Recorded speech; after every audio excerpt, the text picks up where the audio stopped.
साथ जयपुर से खबर। प्रदेश में पश्चिमी विक्षोभ से हुई बारिश और आंधी तूफान से नुकसान। आपदा प्रबंधन विभाग ने आज सुबह तक की रिपोर्ट की, लेकिन इस दौरान टोंक में 12 लोगों की मौत की खबर। भरतपुर, बूंदी, जयपुर, करौली, सीकर में मवेशियों के मरने और माल नुकसान की सूचना दर्ज हुई। विभाग ने सभी जिला कलेक्टर्स को नुकसान के सर्वे के निर्देश दिए हैं।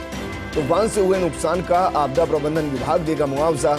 मृतकों के परिजनों को आपदा विभाग द्वारा दी जाएगी 4 लाख रुपए की आर्थिक सहायता। और जरा सोचिए, इसको इस तरीके से समझिए कि जयपुर के अंदर गाड़ियों को 50 से 60 किलोमीटर प्रति घंटे की रफ्तार से ही चलने की अनुमति है, और उस जयपुर के अंदर, उस राजस्थान के अंदर अंधड़ 96 किलोमीटर प्रति घंटे की रफ्तार से चलता है। तबाही के निशान आपको लगभग हर 1 किलोमीटर, आधे किलोमीटर पर दिखाई दे जाएंगे। कहीं आपको पेड़ टूटे नजर आएंगे तो कहीं आपको बिजली के पोल टूटे नजर आएंगे।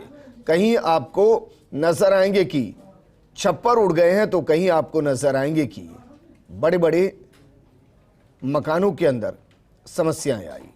ये 4 तस्वीर आपको दिखा रहे हैं टोंक, दौसा, चाकसू, जयपुर और करौली की, क्योंकि बीती रात तूफानी बारिश ने जबरदस्त कहर बरपाया।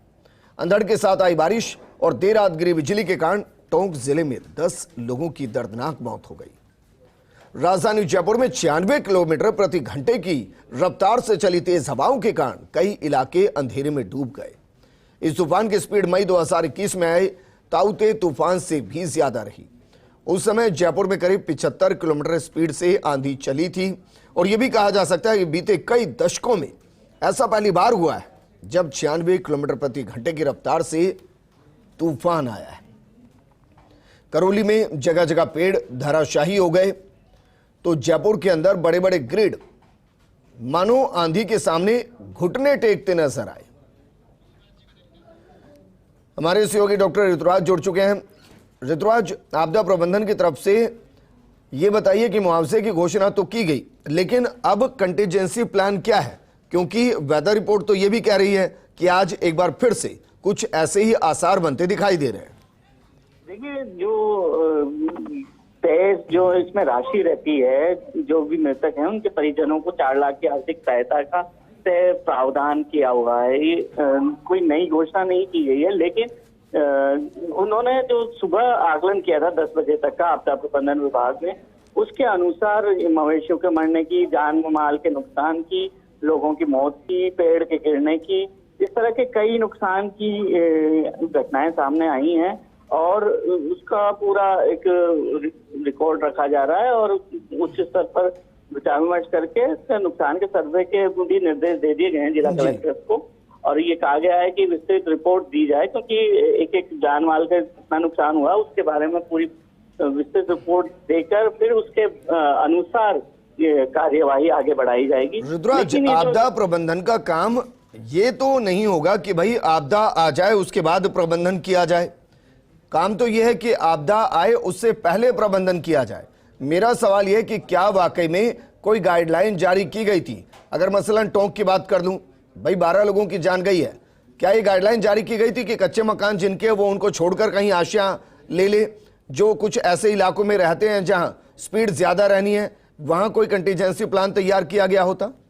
देखिए, जो भी एसएमएस इस तरह से आए थे वो आपदा प्रबंधन विभाग की ओर से ही आए थे कि लगातार बारिश की सूचना कई दिनों से बताई जा रही थी, और यह भी कहा जा रहा था कि नौतपा जो शुरुआत हुई है उसके शुरुआत के साथ ही इस तरह की बारिश का दौर, पश्चिमी विक्षोभ का दौर और मौसम बदलने का दौर जारी रहेगा।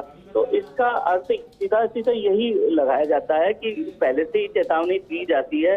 हालांकि ये बात सही है कि जो एसएमएस हैं या जो इस तरह की सूचनाएं हैं वो एक सीमित सर्किल में जाकर रह जाती हैं, और जो वास्तविक जो प्रभावित इलाके हैं उनके जो क्षेत्र के निवासी हैं उनको शायद इस तरह की जानकारी नहीं होती, तो वह एहतियाती उपाय नहीं कर सकते, और तुरंत इसमें एहतियाती उपाय हो भी नहीं सकते, क्योंकि एकदम से ये आकलन भी नहीं किया जा सकता कि कितने तेज रफ्तार से जो आंधी है वो चलेगी और किस रफ्तार से पूरा नुकसान हो पाएगा।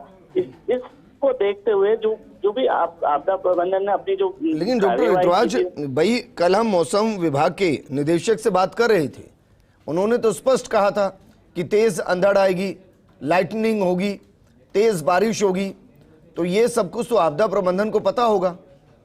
यही अलर्ट आपदा प्रबंधन विभाग की ओर से एसएमएस कर करके हर एक को जानकारी दी थी, जो भी मोबाइल उपभोक्ता हैं, ये आपदा प्रबंधन विभाग की ओर से यह मैसेज दिए जा रहे थे।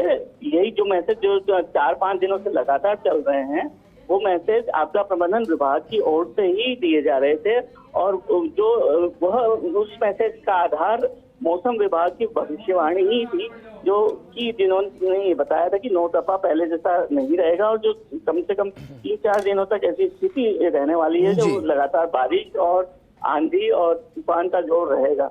बहरहाल अगर राहत कार्य की बात करें तो कलेक्टर्स को ये निर्देश दे दिए गए हैं कि पहले एक बार पूरा नुकसान का आकलन कर लिया जाए और नुकसान का जो भी सर्वे की रिपोर्ट हो वो तुरंत जल्दी से जल्दी भेजी जाए।